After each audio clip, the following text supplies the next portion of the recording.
Good morning again. Still Yoli Breeze from Ses Gardens. Today I will bring you to my cactus and succulent area.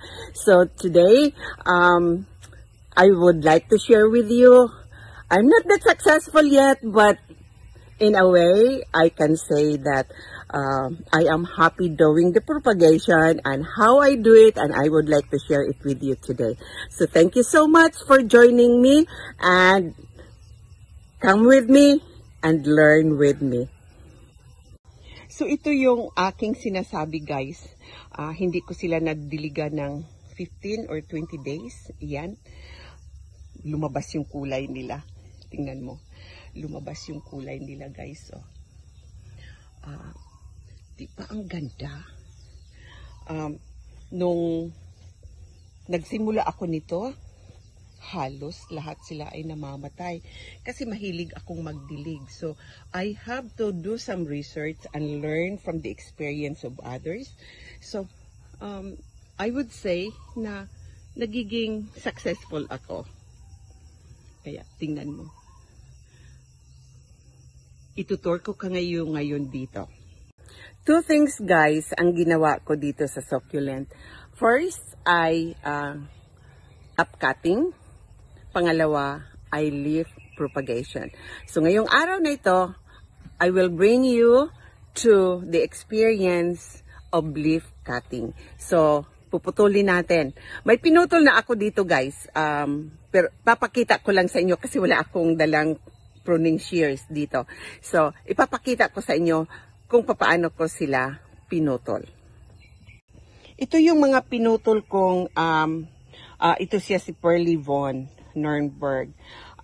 Tapos nilagay ko siya dito, guys, sa isang tray, hindi naman tray, parang hindi na namin ginamit na na nalagayan ng damit.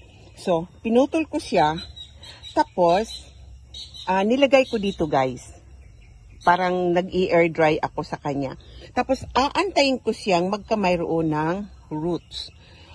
Ito ay pang-apat na niya na araw ngayon. So in 7 days, magkaka-roots na siya, guys. May iba mabilis. Yung iba naman ay medyo hindi mabilis mag-roots, no? We'll see kung may nag-roots na dito. Wala pa ito, guys.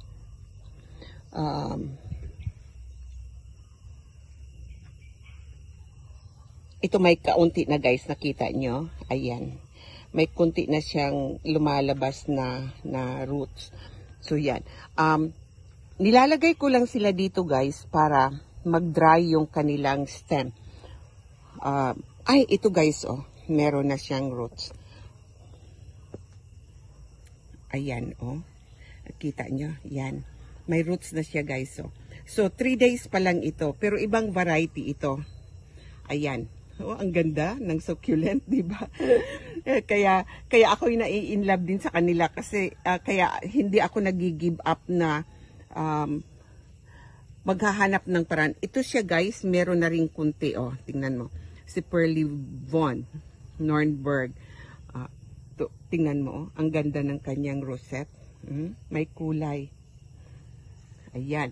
So nilalagay ko sila. May mga malalaki akong inalis doon.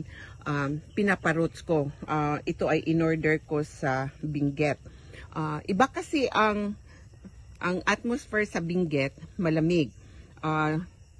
Tayo dito sa lowland ay medyo humid, ano? Kaya ang ginawa ko, ini-air dry ko sila ulit at inaantay na magkamayroon ng bagong roots. Ayan. So yan yung ginagawa ko sa mga ino-order ko outside Davao. So, kahit naka-air dry na sila dati doon sa pinanggalingan nila, ina-air dry. Ito, guys, oh, tingnan mo. Lumabas na yung roots niya. So, ready na siya. In 7 days, antayin ko lang yung iba para maitanim ko na. Ito naman siya si Pink Curl. Nasira sa biyahe, sa pagpadala dito. Pero that's all right. Hindi naman ako nagagalit niyan. So, naaano lang talagang siyempre live plants ito, kaya medyo nahihirapan din sa biyahe. So ito yung aking mga top cutting, beheading top cutting. So ito yung aking itatanim in 7 days. So guys, ito yung mga transplanted, tinatransplant ko na ng mga succulent na tinapkat ko. Katulad nung ginawa ko. So nilagay ko muna sila sa isang maliit na pot para maubos nila yung tawag dito, pagka nagdilig ka o nalagyan sila ng tubig, nauubos nila yung tubig, hindi sila magkaka-root rot. So, pero 7 days ko sila guys na hindi diniligan dito ha, sa maliliit na pot na ito, kahit na may root sila. So, ito yon. Ngayon, sa sinabi ko sa inyo kanina na 2 things yung ating propagation dito sa succulent. Ipapakita ko sa inyo kung papaano ko ginawa yung mga dahon. Ngayon guys, kapag ka nakuha mo na yung dahon, ilalagay mo siya sa planggana ba na may butas, dito mo siya ilalagay. Dito ko sila nilalagay. So tingnan mo, yung pinakita ko sa inyo kanina na merong pink na, ayan, may lumulutang na siya na mga plantlets, ganyan. See? O, ayan, yung iba ay hindi pa, pero karamihan ay meron na. So ito ngayon, katulad nito, ay itatanim na natin sa pot. Katulad nito na malaki-laki na at pwede na siyang mabuhay. So tingnan mo guys, ito yung aking kinuha doon. Yan, nakita nyo, may dahon pa siya. So ito na yung plantlets niya. So ito dito siya lalaki. Ayan. So wala na yung dahon niya. Ito naman siya si Pearly Vaughan. Nawala na yung dahon. Katulad nito. Mamamatay na yung dahon, gugupitin ko na ang dahon para magiging self-governing na ito, itong plant na ito. So, ganyan lang yung pagkalagay natin guys. Ayan. That's the beauty of propagation guys. So, ito malaki na siya guys. So, nilalagay ko dito. Ayan, malalaki na. Hindi ko masabi, kasi pag minsan, mga bagong plantlets ito, hindi ko masabi kung ilang araw o ilang buwan na sila nandito.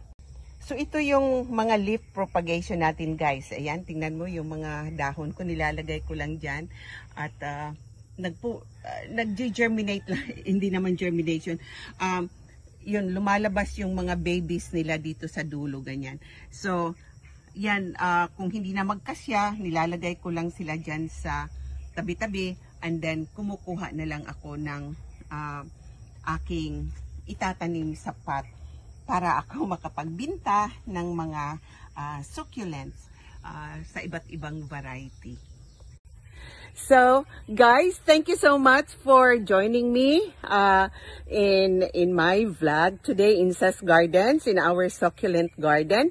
I hope you learn a little of something and don't get discouraged kasi nandito lang. It's just a matter of looking into my vlog and learn with me, and let's share together our experience. So thank you so much. For those that are not yet subscribing, please do subscribe and invite your friends to follow me in my YouTube channel and in the page of Sas Gardens, and I hope that you enjoy with our little learning today with succulents, and God bless everyone and keep safe. Bye for now.